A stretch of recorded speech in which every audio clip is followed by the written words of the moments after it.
Welcome back to Real Business Roundtable. Thank you so much for joining us. Today we're going to have a little bit of a different discussion. We're going to talk about a hypothetical and what we would do in that hypothetical situation. So you're stranded. No, you're not stranded. You're dropped in a city. All you have is a phone and $500. And we're going to go step by step on what we would do in order to, grow that $500 in order to, survive and strive. You're given $500 and a phone. See, there's actually shows that you do this where it's like where like a billionaire's dropped in the middle of nowhere and they like have to start a new business or whatever. Quickest way to make $1 million or something like that. I can't remember what it is. But so essentially, you're in a city. You have $500 and a smartphone, a cell phone. Now, honestly, well, what would be your first, what is your first thought? Okay, I'm in this situation. Put yourself there. I'm in this situation. What you doing? If I had the smallest amount, so say $500, I would take $100 of it and buy business cards. I would have my phone and I would legit go knocking on doors and sell. That's it?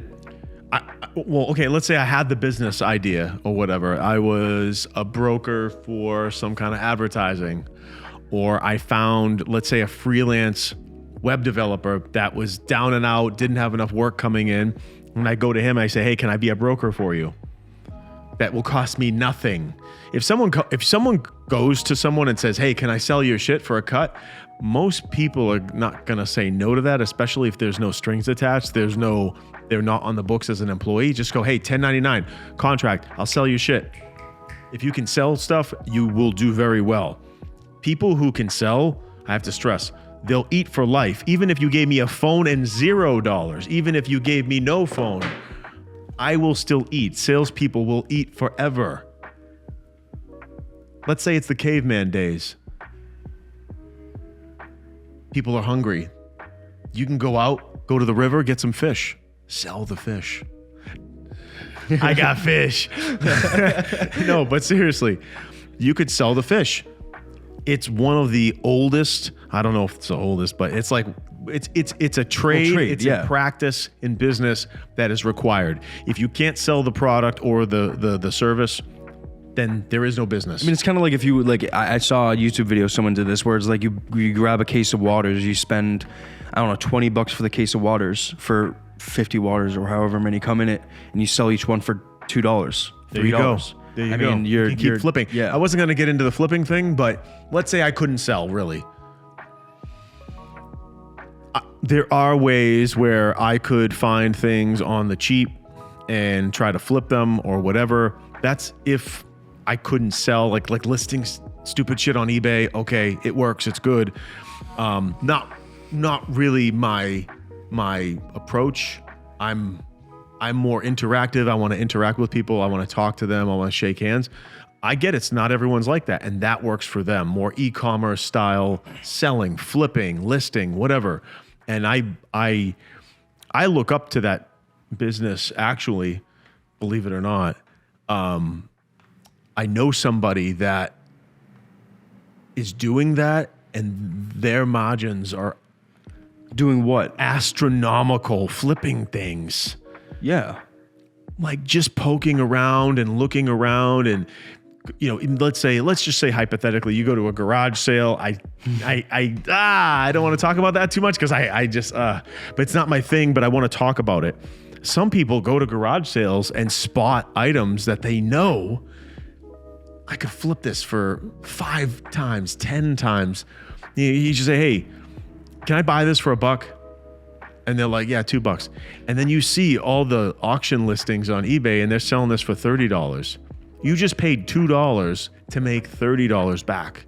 That's what I'm trying to get at is there's lots of opportunity out there to flip stuff. And even if you bought a couch, I see a lot of people doing this with sofas or even cars. If you bought a couch, you can find a sofa for cheap. Obviously moving it around is tough, but you could find a sofa for cheap, clean it up, throw it through the wash, do whatever you can. Exactly. And then sell it for, let's say you bought it for $100, sell it for $1,000.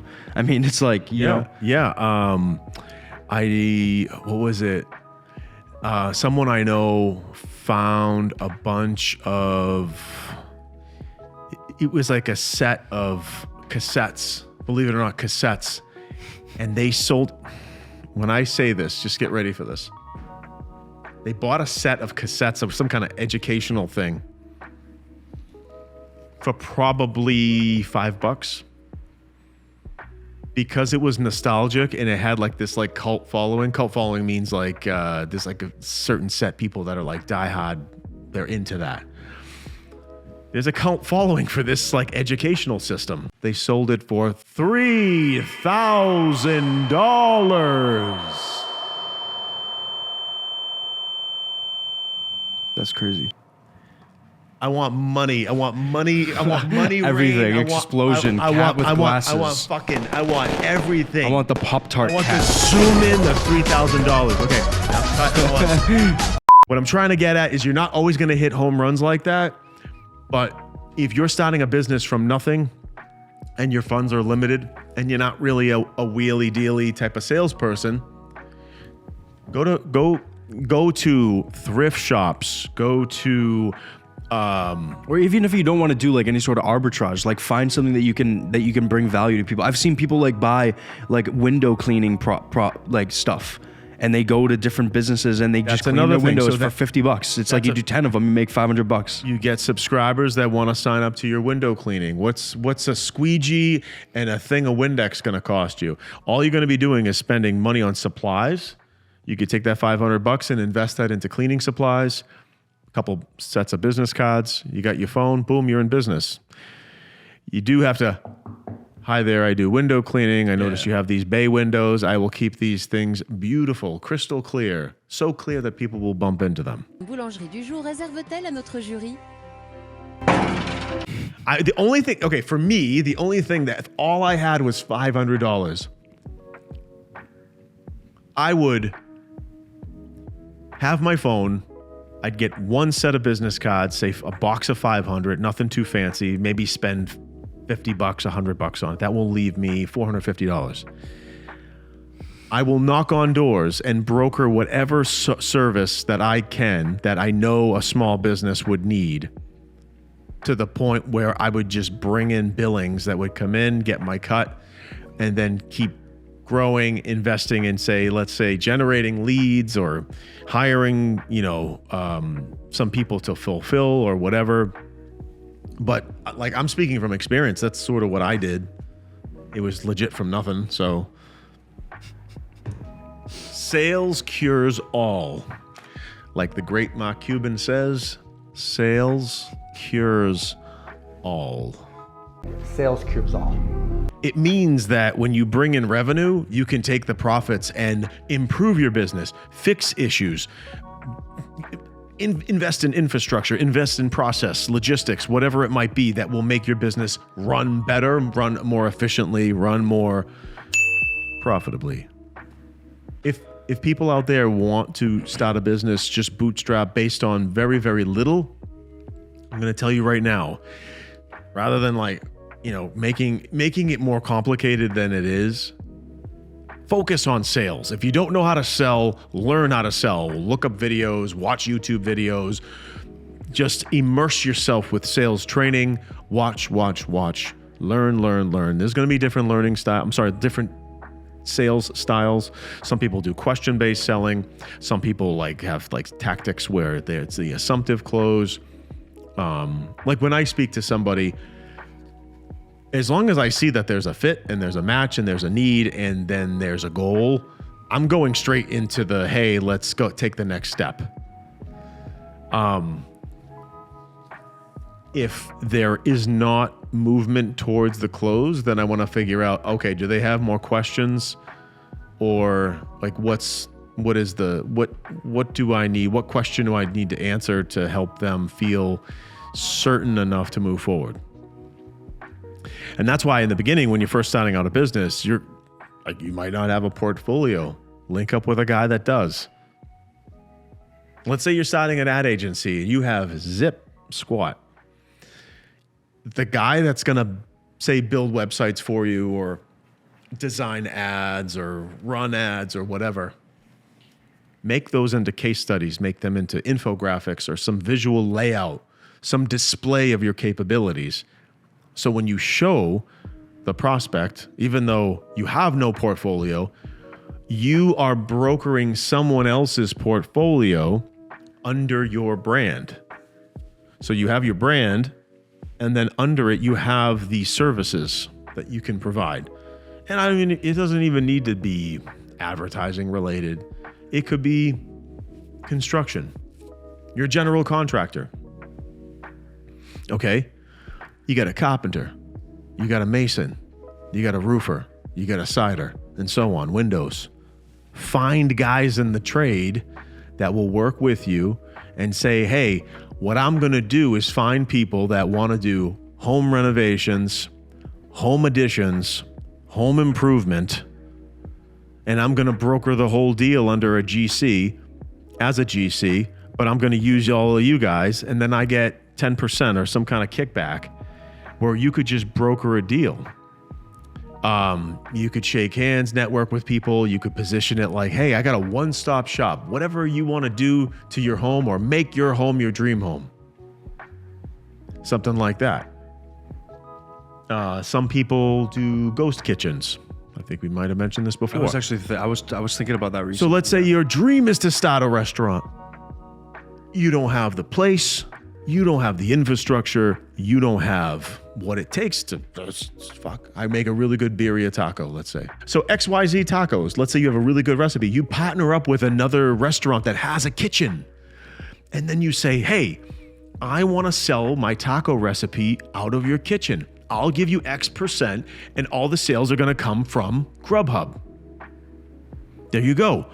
Now you can just whip up those tacos at the restaurant, get it out of there. Now you're using a commercial kitchen. There are no issues with like the laws and the regulations and shit because you're doing it in a commercial kitchen. But that's an idea for a restaurateur who only has $500 in a phone. Say you have a killer recipe. Knock on doors, go to restaurants and see who wants to collaborate with you to make your dream a reality. No, that's good. My first thing was, to grow the money to make sure I can live off it somehow, and then start flipping stuff, like flipping contracts, almost like you said, for home improvement. Find people, bring it to them, even work with them directly, consult. A lot of this stuff comes easy when you also have knowledge. Like if you can go to a company, say, I can help you do this, whatever it may be, help you grow, help you set up this, help you set up that. You can easily make, $500 off of helping them set up ads, helping them set up, certain things, certain solutions to their business to help them grow. That would be probably my first thing I would do. If you plus be aware of your surroundings. If you observe a business that has a really good service or a product, but they're so obscure, you could go in, flip it, work it, just give it a tune up and then sell the shit out of it. I want to help people understand that if you have the bones of a business, if you have the ability to solve a problem, don't give up. Because giving up is going to get you absolutely nowhere. There's going to be no progress, no movement, no nothing. So just remember, if you have that ability to actually, you have the ability to fulfill the growth that you don't have. Some people are not that fortunate. They don't even have a factory. Let's say they're a killer salesperson. You're going to find a guy like that that's going to go out and get you deals. That's going to get you kitchen renovation projects. Don't give up on your business. Regardless of the situation, it's gonna get challenging. You gotta have the mental fortitude. Someone wishes that they were in that position. Yes, exactly. Someone wishes that they were in that position that you are tired of. Count your blessings. Don't look at all the negatives.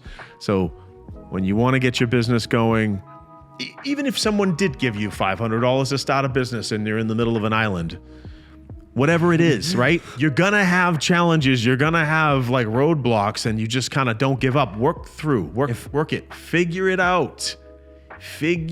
Stop fucking crying and figure it out. If I'm on an island and all I have is $500 on a phone, I'm going to open up TikTok, Instagram, and YouTube accounts and just start making some survival videos. And okay, survival videos, they do well. Yeah. That's what I'm gonna do. Teach people how to. I know, same. I watch that shit to go to sleep. I'm like, And then you can run ads. Yeah. You can run ads if you are stuck on an island and you want to survive. I wouldn't even run ads. Register I'd make today. enough off the ad revenue from the YouTube videos where I'm like, I'm on an island. I don't even Register need today and I'll show you how to kill a boar like Rambo.